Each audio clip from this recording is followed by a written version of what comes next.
अगर तू हरि नाम जपेगा तो इसकी कीमत नहीं है, कीमत नहीं, अमूल्य वस्तु है, इसके ब्याज में तू कुबेर बन सकता है। केवल एक क्षण के सुख के लिए दूसरे को जला दिया, काट दिया, मार दिया, चाहे रसेंद्री का सुख चाहे जनेंद्री का सुख, एक क्षण के सुख के लिए उसका गला काट दिया, उसको रांध के खा रहे हो, उसके साथ भोग किया, उसको काट के फेंक रहे हो, उसको जला रहे हो। क्या तुमसे तो अच्छा सुअर कुत्ता है कि वो अपनी योनि के अनुसार बर्ताव कर रहा है, तुम मनुष्य योनि होकर ऐसे गंदे काम करते हो। सुधर जाओ। यदि भगवद अंश होकर भगवान नाम जप नहीं कर रहे हो, अपने स्वरूप को नहीं समझ रहे हो, चिदानंद सुख की तरफ आकर्षित नहीं हो रहे हो, भक्त की गर्दन यदि श्रद्धा से झुके तो ठीक, अगर जबरदस्ती से झुका दिया तो तुम झुकाने लायक नहीं रह जाओगे, भी ध्यान रखना। हरि आश्रय, सत्संग हरि आश्रय देता है, बहुत बड़ा बल हरि है, मान लो।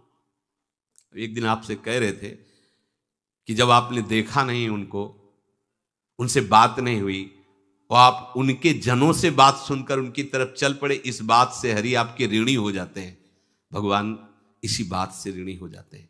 बस ये बात आप हृदय में बैठा लीजिए। जैसे लोग प्रश्न करते हैं ना कि हमने भगवान को देखा नहीं, भगवान क्यों, हम कैसे, किसी की बात तो मान लो ना, आप मान लो, वो तो आपके अंदर भी बैठे हुए हैं, वो आपको इतना प्यार देने लगेंगे, जहां कोई सहायक नहीं होगा वहां हरि आपको दिखाई देंगे। देख लेना, बिगड़ी ऐसे क्षण में बन जाती है, ऐसा लगता है गला कटा तो वो तलवार गले तक आएगी, हार बनकर सुगंधित फूल बन जाएगी, पर गले तक आने आने तक तुम्हारी निष्ठा देखी जाएगी।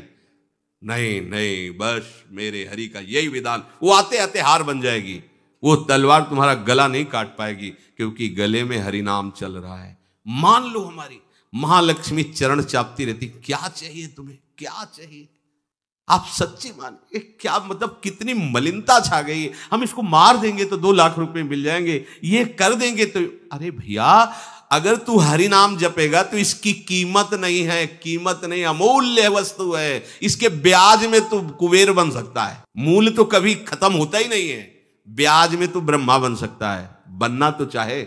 भक्तजन तो कहते हैं नहीं चाहिए मुझे ब्रह्मा का पद, परमेष्ठी पद, नहीं चाहिए सम्राट पद, नहीं चाहिए योग की सिद्धियां, मुझे प्रभु आपकी दास्ता चाहिए। ये बात कितना महासुख होगा उस भक्त को जो इन बातों को कह रहा है, नहीं चाहिए मुझे मोक्ष सुख नहीं चाहिए। वो ऐसे थोड़ी कह रहा है, श्रद्धा से नहीं कह रहा, अनुभूति से कह रहा है, मुझे नहीं चाहिए ये सब, इनमें वो सुख नहीं है जो आपके चरणों के समीप रहने में सुख है। नहीं सत्संग भजन नहीं हरि को, श्रवण न राम कथा अनुरागी, सुत बीत दार भवन ममता निसि सोवत अति न कबहु मति जागी। अरे तेरी बुद्धि सो रही है, जगा दे। पुत्र में, रुपया में, स्त्री में, मकान में, इसमें सबकी ममता होती है, सबकी, जितने सृष्टि में पैदा हुए, केवल सत्संगी की नहीं होती। जो असली सत्संगी है उसकी ममता प्रभु के चरणों में होती है, क्योंकि वो जानता है सब रूपों में प्रभु ही है, ये सब पसारा प्रभु का ही है, इसलिए ममता उसकी प्रभु के चरण। एक अहमता ममता ये जग में है दुख जाई, ये जब श्री जी की ओर लगे तो होत परम। जाग जा, बिना जागे दुख दूर नहीं हो सकता। जैसे स्वप्न में हम देख रहे हैं कि समुद्र में डूब रहे हैं, अब जागृत में आसपास सैकड़ों नाव लगा दें तो बच जाएगा क्या वो, क्योंकि वो तो सो रहा है और वो स्वप्न में देख रहा है। अब हम नाना प्रकार के तैराकों को बाहर तैनात रखें तो उसको कोई सुख मिलेगा क्या, क्योंकि स्वप्न में उसको अगर सुखी करना है तो एक ही उपाय, जगा दे। जगा दो तो ना समुद्र रह गया ना डूबना रह गया। ऐसे ही संसार में मोह से ऐसे ग्रसित जीव है, भाई इतना ही सुखचार है, और उसी स्वप्न में वो दुख से निवृत्त होना चाहते हैं। अब हम बाहर से उनकी कामनाओं की पूर्ति करने वाली बात करें तो क्या वो सुखी हो जाएंगे क्या? इसीलिए कोई साधु जो भगवत मार्ग का पथिक है वो कभी सपोर्ट नहीं करेगा जाओ ऐसा, वो जाओ ऐसा ही है जैसे उस स्वप्न में समुद्र में डूब रहा है, बाहर से हम जल जहाज नाव तैराक सब लगा रहे हैं, लेकिन वो नहीं सुखी होगा, क्योंकि उसके सुख का कारण तब बनेगा जब स्वप्न हटे। स्वप्न तब हटेगा जब वो जागे। जो सपने सिर काटे कोई, बिन जागे दुख दूर न होई, तो उसको जगा दो। साधु जन क्या करते हैं? जगा देते हैं। जागो, कहां मोह निशा सब सो निहारा, देखे स्वपन अनेक प्रकारा, यही जग जामिन जागे जोगी। योग भगवान से जो तुमने वियोग कर रखा है, तुम जगो, जीव ही जगोगे, कोई नहीं यहाँ। एक कल श्लोक, मत्तः परतरम नान्यत् किंचित् अस्ति धनंजय, मेरे सिवा कोई नहीं। ये कब पता चलेगा? जागने पर। तो हमें ये बहुत कुछ दिखाई दे रहा है, स्वप्न है। उमा कहूं मैं अनुभव अपना, सत हरि भजन जगत सब सपना। अगर कहीं संतों के पास भी गए तो क्या मांग रहे हैं? हट करके विषय विष मांग रहे हैं। वो आत्मदेव नाम के एक ब्राह्मण थे, सब कुछ समृद्धि थी, संतान थी नहीं, बड़े दुखी गृहस्थी में। हमारा कुल चलाने वाला होना चाहिए, बड़ा भ्रम बैठा हुआ है। हमारा कुल चलाने वाला नहीं तो सब बेकार, जीवन ही बेकार हो गया। बिना गुरु के यदि शास्त्र पढ़ोगे ना तो भ्रमित हो जाओगे। स्पष्ट लिखा, पुत नाम के नरक की उसको प्राप्ति होती जिसके संतान नहीं होती। अब तो गृहस्थ में बेचारा पड़े परेशान। उन्होंने सोचा इससे अच्छा है आत्महत्या कर लें। बहुत संतों के पास जाकर के यज्ञ करके सब अपनी कामनाओं की पूर्ति चाहते, दान पुण्य दे करके। उसने भी जितना उपाय हुआ किया, नहीं हुई संतान।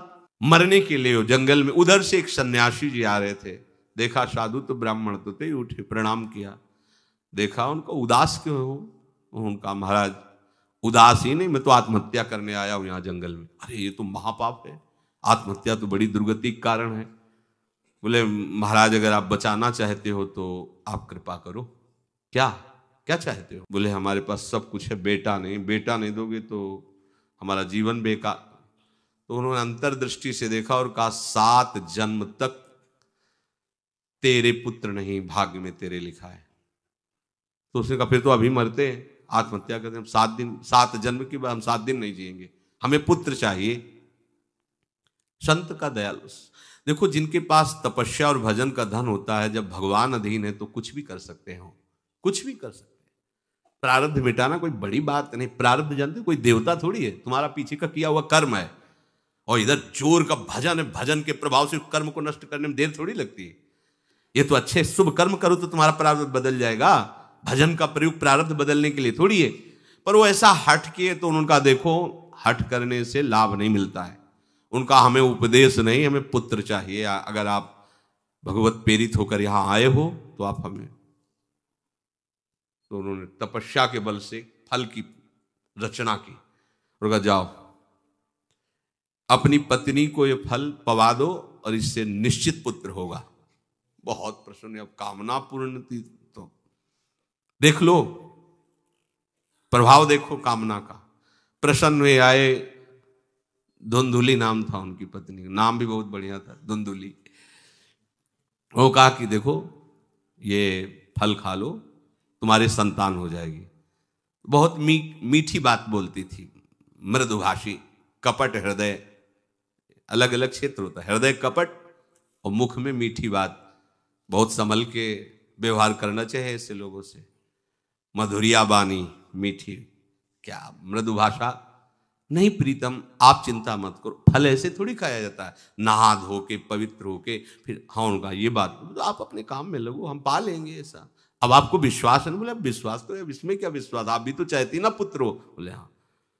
वो जो ही गए सो अपनी बहन को बुलाया और कहा सुनो, अभी तो हम 4-5 रोटी कढ़ी चावल सब पा लेते हैं, पूड़ी खीर पुआ। गर्भ रहेगा तो पेट तो उसी से भरा रहेगा, तो हमारा भोजन रुक जाएगा। हाँ ये तो बात है। जब पेट बढ़ेगा, अगर घर में आग लग गई तो फिर भाग नहीं पाएंगे, तो हम जल जाएंगे। ये निगेटिव सोच वाले लेते। और पंडित जी तो इसी बात में लगे हैं कि गर्भ रह जाए तो क्या करें, तुम्हारा हम खाएंगे तो है नहीं, पक्की बात, पर करें तो क्या करें। पंडित जी को कैसे समझो? उनका देखो एक बात है, हमारे गर्भ है, हमारे कई लड़के हो चुके हो, गरीबी है ही है हमारे यहाँ, तुम कुछ पैसा दे देना और ये नाटक करना कि मैं गर्भवती हूं, बच्चा समय होने पर हम पहुंचा देंगे, हम घोषित कर देंगे हमारा बच्चा मर गया। तो पंडित जी को तुम नाटक में बताते रहना कि गर्भ है, बच्चा हो जाए। पंडित जी कह देना बच्चा हो गया है, तो बोले दूध पिलाने की समस्या आएगी। तो बोले ये तुम कह देना कि पहला बच्चा है हमारे वक्षा स्थल में, दूध नहीं, हमारी बहन का था तो मर गया बच्चा, तो उनको बुला लेते तो बात बन जाएगी, बढ़िया बात हो गई। परीक्षा के लिए फल गाय को खवा दो, गाय को खवाया। ठीक समय पर गोकर्ण जी प्रकट हुए, दिव्य तेजोमय बालक, कान केवल वो गाय के, बड़े ही विद्वान और भगवत भक्त संत के द्वारा कहा था 7 जन्म तुम्हारे भाग्य में, बच्चा नहीं तो नहीं है। देखा, गाय के हो गोकर्ण जी प्रकट। उधर उनके जो बच्चा पैदा हुआ वैसे ही नाटक के द्वारा पहुंचा दिया गया, वैसे ही पूरा जैसा पहले पक्का हुआ। अब उसने कहा कि हमारे तो स्तनों में दूध नहीं, हम अपनी बहन को बुला लें, उनका बच्चा मर गया। हाँ हाँ, हमारा बच्चा स्वस्थ होना, आप बुला लो, उसको हम धन भी देंगे, वो हमारे बच्चे की सेवा कर। अपने नाम से जोड़ करके उसका नाम रखा धुंधकारी, धुंधुली और धुंधकारी, अज्ञान का साक्षात स्वरूप। अब जैसे ही वो अवस्था बढ़ती गई तो उसके पापाचरण बढ़ना शुरू किए। बच्चों के साथ खेलता, खेलते हुए बच्चों को उठा लेता और कुएं में डाल देता, मतलब घोर अत्याचार। गोकर्ण जी हर समय भजन साधन शास्त्र स्वाध्याय। जब और बड़ा हुआ तो माता जी को अपने डंडों से रोज पूजन करता, पिताजी को गाली लात थप्पड़। पिताजी तो रो पड़े। गोकर्ण जी से कहा कि बेटा, हमारी गाय से प्रकट हुए पर भरोसा आप ही का है, बचा सकते हो? तो बोले पिताजी एकांत जंगल में जाकर भगवान श्री हरि का भजन करो। उन्होंने 2 श्लोकों में उपदेश किया। दूसरा श्लोक ये, धर्मम भजस्व सततम त्यज लोक धर्मान सेवन सदा साधु पुरुषं जहि काम तृष्णाम अन्यस्य गुण दोष चिंतन मास मुक्त्वा सेवा कथा रसमहो नितराम पिबत्वम। हे पिताजी, अब तुम लोक धर्म का त्याग करके भागवत धर्म को स्वीकार करो, एकांत में जाकर साधु महापुरुषों के संग से उनके उपदिष्ट उपदेश के अनुसार आचरण करो, प्रभु की लीला कथा सुनो, ना कोई कामना ना कोई तृष्णा, किसी के गुण दोष का वर्णन मत करना और सदैव भगवत सेवा भावना में रहना, इसी जन्म में तुम्हें भगवत प्राप्त। वो तो उधर गए। इतनी पिटाई की उसने माँ की, माँ कुएं में गिरकर आत्महत्या कर ली। फिर तो मनमानी आचरण, कुछ वैश्याओं को रखा और चोरी करके लाया। वैश्याओं ने सोचा किसी दिन पकड़ा जाएगा ये और हम, तो उसके हाथ पैर बांध दिए चारपाई में, ला के मुख में अंगार डाल, वो मरा भयानक प्रेत। कामना ने क्या किया? सर्वनाश। किसी को हरि विमुख होकर कभी सुख मिल सकता है?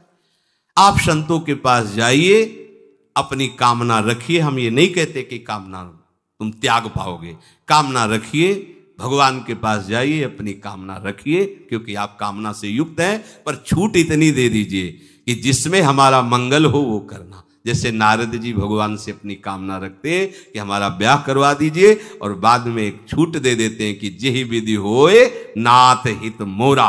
तो हरि को अच्छा लगेगा, गुरुजनों को अच्छा लगेगा कि इस कामना से इसका कोई जीवन बाधित नहीं होगा, वो पूर्ण भी कर देंगे। और अगर लगा कि इसका पतन हो जाएगा तो आप रोते रोते भी कामना की पूर्ति नहीं करेंगे। उत्तम बात तो ये है कि कामना हरि की प्राप्ति की करो, वो सर्व सुख स्वरूप हैं।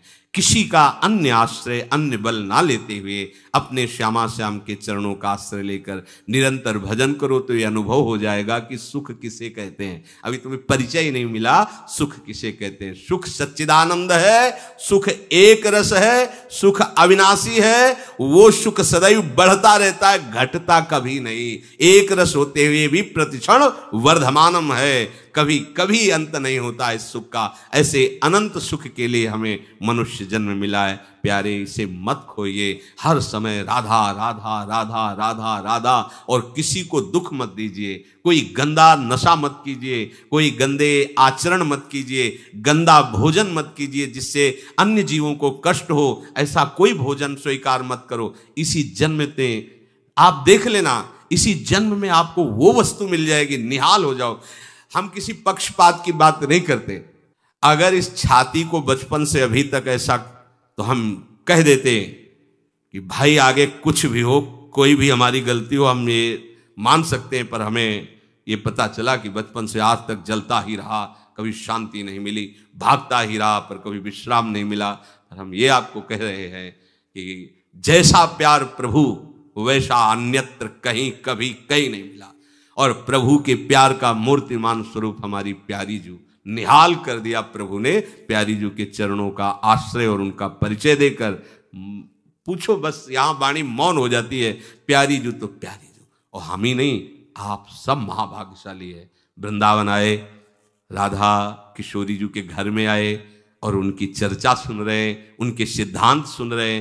कहीं ना कहीं आपके अंदर उनकी तरफ बढ़ने की इच्छा भी है। ये बहुत बड़ी बात है। बस इस इच्छा को, इस आशा को इतना बढ़ा लो कि कोई इच्छा न रह जाए, कोई आशा न रह जाए। हर समय निरंतर नाम जप करते रहो। तुलसीदास हरिनाम सुधा तज, भगवान नाम तज कर विष मांगते हो।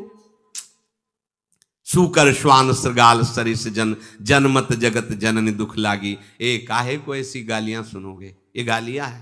ए सुअर कुत्ता की तरह जीवन व्यतीत करते हो। धिक्कार तुम्हारी मां को जो तुम्हारे जैसा पुत्र जन्मा। अपनी इंद्री की पुष्टता के लिए दूसरों को मार देते हो, चाहे रसेंद्री चाहे जनेंद्री। इंद्रियों की पुष्टता के लिए जानवर जैसा बर्ताव करते हो। कैसा तुम्हारा जीवन है। केवल एक क्षण के सुख के लिए दूसरे को जला दिया, काट दिया, मार दिया, चाहे रसेंद्री का सुख चाहे जनेंद्री का सुख। एक क्षण के सुख के लिए उसका गला काट दिया, उसको रांध के खा रहे हो, उसके साथ भोग किया, उसको काट के फेंक रहे हो, उसको जला रहे हो। क्या तुमसे तो अच्छा सुअर कुत्ता है कि वो अपनी योनि के अनुसार बर्ताव कर रहा है। तुम मनुष्य योनि होकर ऐसे गंदे काम करते हो। सुधर जाओ। कैसी मलिनता छा गई है, कैसी मलिनता। अगर उनको शब्दों से बोले तो बहुत बुरा लगेगा। इस शरीर में क्या है। अगर यहां से चमड़ी हटा दी जाए तो यहां मलाशय है, मल भरा हुआ है, मूत्राशय है, उनके द्वार हैं। संसार का सबसे बड़ा सुख यही माना जाता है। ये मल मूत्र का भांड शरीर चिकना रहे, स्वस्थ रहे और इसी को भोगने को मिले, बस यही तुम्हारी पूर्णता है। ऐ सुखरास स्वरूप भगवद अंश, तू इस प्रकृति के रचे हुए खेल में कभी तृप्त नहीं हो सकता। विचार करके देखिए आपका मन कहां आपको फंसा रहा है। मल है तो मल द्वार है, मूत्राश्रय है तो मूत्र द्वार है। शरीर में कौन सी खास बात है। पूरा जीवन इस शरीर का केवल नाना प्रकार से भोग करना। रसेंद्री अपनी तरफ, घ्राणेंद्री, नेत्रेंद्री परेशान है। इसमें खास बात कौन सी है जिसमें तुम्हें तृप्ति लग रही है। कौन सी खास बात। अगर तुम मलमूत्र के द्वारों में खेल रहे हो तो मलमूत्र के कीड़े से बढ़कर तुम्हारी योग्यता नहीं। समझिए, आप समझिए, वो भी जीव है भगवदंश जो मलमूत्र का कीड़ा बना हुआ नालियों में डोल रहा है। तुम भी तो उसी नाली में तो डोल रहे हो। यदि भगवदंश होकर भगवान नाम जप नहीं कर रहे हो, अपने स्वरूप को नहीं समझ रहे हो, चिदानंद सुख की तरफ आकर्षित नहीं हो रहे हो, तो गोस्वामी जी कह रहे वे अभागी हैं। हम लोग अपने को बड़ा भाग्यवान कब मानते हैं, जब विषय भोगों की बाहुल्यता हो जाए। देखो कैसी बुद्धि भ्रमित हो गई है। अभाग्य को हम भाग्य मान रहे हैं। बड़ा आश्चर्य होता है। कैसा मतलब, अगर उनको बोलना अच्छा नहीं लगता, पर यह है कि समझ जाओ तो भाई समझ जाओ। जिन अंगों को छूने के बाद कई बार पवित्र करने के लिए रज आदि लगा करके, उन्हीं अंगों पे तो आसक्ति है तुम्हारी। उन्हीं अंगों को तो तुम सर्वस्व सुख समुद्र मान रहे हो। क्या है। बहुत बार जन्मे हो, मरे हो, भोगे हो प्यारे, ये एक बार प्यार कर लो हमारे प्रभु से, एक बार कर लो। ये भ्रम बिना भगवद आश्रय के भव भय भंजन पद विमुख अभागी। ये माया का, अविद्या का भ्रम नष्ट करने वाले जिनके चरणारविंद हैं, उन श्री हरि से तुम विमुख हो। अरे अभागी, तुम नरक तुल्य भोगों को भोग रहे हो। ये बिना सत्संगी के ये शब्द नहीं पचा सकते आप, क्योंकि आप उसी में रमण करते हैं। आपको लगेगा क्या है, फिर जिंदगी क्या रह गई। अरे अभी देखा क्या है, जिंदगी क्या है। निहाल हो जाओगे, नाच पड़ोगे, मस्त हो जाओगे। किसी का कोई भय नहीं, कोई चाह नहीं।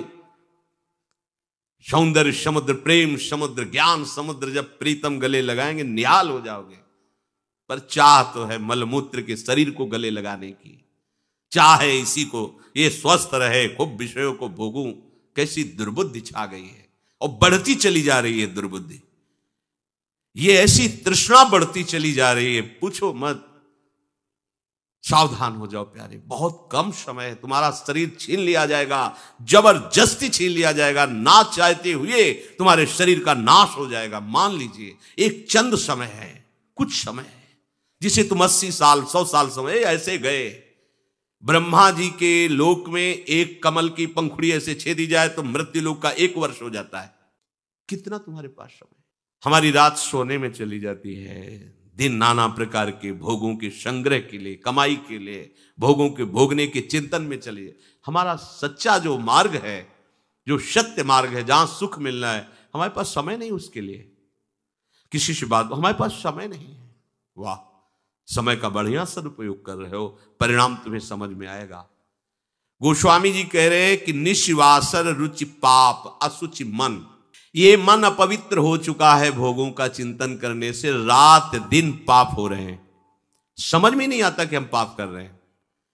एक सेकंड में हमारे मन की वृत्ति दूसरे के दुख को दुख नहीं समझती, उसे दुख देकर सुख भोगने के लिए आज्ञा दे देती है, करो। बस जितनी सुंदरता संसार में उसके सबके मैं भोगता बन जाऊं। मलिन मन, यहां कुछ सुंदर है क्या? अगर एक दिन 10-20 बार सोच हो जाए, ऐसी दवा खवा दो, फिर उसी के देखो चेहरे की कांति कैसी हो जाएगी। अगर 2-3 दिन हालत चलती रही, देखने लायक नहीं रह जाएगा चेहरा। इसको तुम कुछ खास समझते हो? पानी का बुलबुला फूटने में देर नहीं लगती, पर तुम कमा क्या रहे हो? एक कर्म भूमि है, तुम यहां आए हो अच्छे कर्म करने के लिए, प्रभु की प्राप्ति के लिए, महासुख प्राप्ति के लिए। पर कह रहे निश्वासर रुचि पाप, रुचिपूर्वक पाप कर रहे हैं। छल पूर्वक आपने किसी का धन अपहरण कर लिया, किसी की हिंसा कर दी, व्यभिचार कर लिया। आप अपने मित्रों में बैठकर अहंकार पूर्वक बात करते, तुम्हें पता है मैंने इतने रुपए उड़ा दिए, उसको पता भी नहीं चलने दिया। पता है तुमने आज हमने उसके साथ एक गलत किया, कोई कुछ नहीं कर सकता। इतने वीर नहीं हो। वही कर्म तुम्हारा जब फलीभूत होगा, तुम्हें ब्रह्मा भी नहीं बचा पाएंगे, त्राहिमाम बोलने का अवसर भी नहीं रहेगा। देख लेना, देखने लायक नहीं रह जाओगे, सावधान हो जाओ। देखो ये सत्संग है तुम्हें सत्य वस्तु की अनुभूति कराने के लिए। तुम जहां असत में राग के हो तो चुभेगा, तुम्हें जलन पैदा होगा। हम चाहते हैं कि तुम्हारे हृदय में ये बात लगे और तुम्हारी शूरवीरता जागृत हो, जो भगवद अंश की है, और तुम असत का त्याग करके भगवत मार्ग के पथिक बनो। खलिमति मलिन निगम पथ त्यागी, ये भगवत वाणी गीता जी, श्रीमद् भागवत जी और भी भगवत प्रेमी महात्माओं के वचन, ये महासुख के लिए हैं। तुम इनका त्याग करके मनमानी आचरण कर रहे हो, बहुत समय नष्ट कर रहे हो, आप पछताना पड़ेगा। अये खल, अपनी मति को असत आचरणों में मत लगा, अपनी दुष्टता को मत बढ़ा और गर्व करता है कि मुझे कोई भी परास्त। तुम हो क्या? हो क्या तुम? एक सेकंड में दिल की गति रुक जाए, तुम हो क्या? कुछ नहीं हो, कुछ नहीं रोक सकते हो। सावधान हो जाओ। राधा राधा राधा, सावधान होकर चलोगे, महासुख स्वरूप तुम हो, तुम्हें किसी और सुख की जरूरत नहीं है। हमारी दुर्दशा ऐसी क्यों है? नहीं सत्संग, सत्संग केवल भगवत प्राप्ति के लिए होता है। बड़े भाग पाई सत्संगा, बिनय प्रयास होई भो भंगा, ये मनोरंजन नहीं है, इसीलिए सत्संग मिलना दुर्लभ होता है। अगर भगवद वार्ता किसी को प्रसन्न करने के लिए, उनके मन को घसीट करके अपनी वासनाओं की पूर्ति के लिए किया जाता, उसे सत्संग नहीं कहते। हम ऐसा बोले कि सामने वाला प्रभावित हो और अपनी जेब से पैसा निकाल के हमारे पास रख के हमारे ऊपर श्रद्धा करे, हमारा प्रणाम करे, हमारी यश कीर्ति हो, ये सत्संग नहीं है। हमारी बात मानकर सच्चिदानंद प्रभु में इसका मन लग जाए, संसार के भोगों से इसका मन हट करके अपने स्वरूप में स्थित हो, प्रभु में लगे, उसे सत्संग कहते हैं। भक्ति स्वतंत्र सकल सुख खानी, और बिनु सत्संग न पावई प्राणी। सत्संग का क्या फल है? हरि से प्रेम हो जाना, संसार का राग नष्ट हो जाना। सत्संग का सीधा फल है प्रभु से प्रेम होना। अगर प्रभु से प्रेम नहीं हो रहा, आपको अपने दोस्त सत्संग में बैठने पर जला नहीं रहे, तो सत्संग नहीं हो रहा, मनोरंजन हो रहा है। जहां सभा में बैठने से आपके आग लग जाए, इतना गलत मैंने किया, इतना मैं गलत हूं, कब मैं इससे हो, जान जाओ कि सत्संग हो रहा है। जहां श्रवण से आपका हृदय दाह युक्त होने लगे, धिक्कार हमारे जीवन को, मैंने ऐसा किया, धिक्कार हमारे जीवन को, मैं कैसा जी रहा हूं, कब ऐसा अवसर आएगा जैसा बताया जा रहा है मैं ऐसा चलूं, मतलब सत्संग हो रहा है। नहीं सत्संग और इसका फल हरि भजन। तो बोले भजन नहीं हरि को, आप इतना दान करें आपको इतने गुना मिलेगा, आप ऐसा करें ऐसा हो जाएगा, 100 में 10 रुपए दान करें 90 आपके पवित्र हो जाए। सत्संग नहीं, ये सत्संग नहीं। 100 में 90 अपने मानिए और 10 हमें दे दीजिए, इसे सत्संग नहीं कहते। 100 के 100 का अभिमान त्याग कर प्रभु के चरणों, वो 100 है, 100 को स्वीकार मत करो तो जीवित रहोगे, 100 को स्वीकार कर लिया तो 100 हो जाओगे। 100 का मतलब समझते हो? जिन हरि भगत हृदय नहीं आनी, जीवित सब समान ते प्राणी। जीवित सब जिंदा मुर्दे के समान, ते नर नरक रूप जीवत जग। किसी भी वस्तु का अहम और ममत्व न रह जाए और प्रभु में, यह सत्संग का स्वरूप। सत्संग का स्वरूप तुम्हारे मन को खुशी नहीं, तुम्हारे मन को मार देगा। सत्संग का स्वरूप तुम्हारे मन को मार करके सच्चिदानंद प्रभु में लगा देगा। महाभागवतों के वचन, भगवान की वाणी तुम्हें भगवत स्वरूप में स्थित करेगी, प्रपंच का बढ़ावा नहीं। इससे प्रपंच का बढ़ावा होता है। गंदी नाली से हाथ धोगे तो तुम्हारे हाथ पवित्र हो जाएंगे, ये गंदी नाली।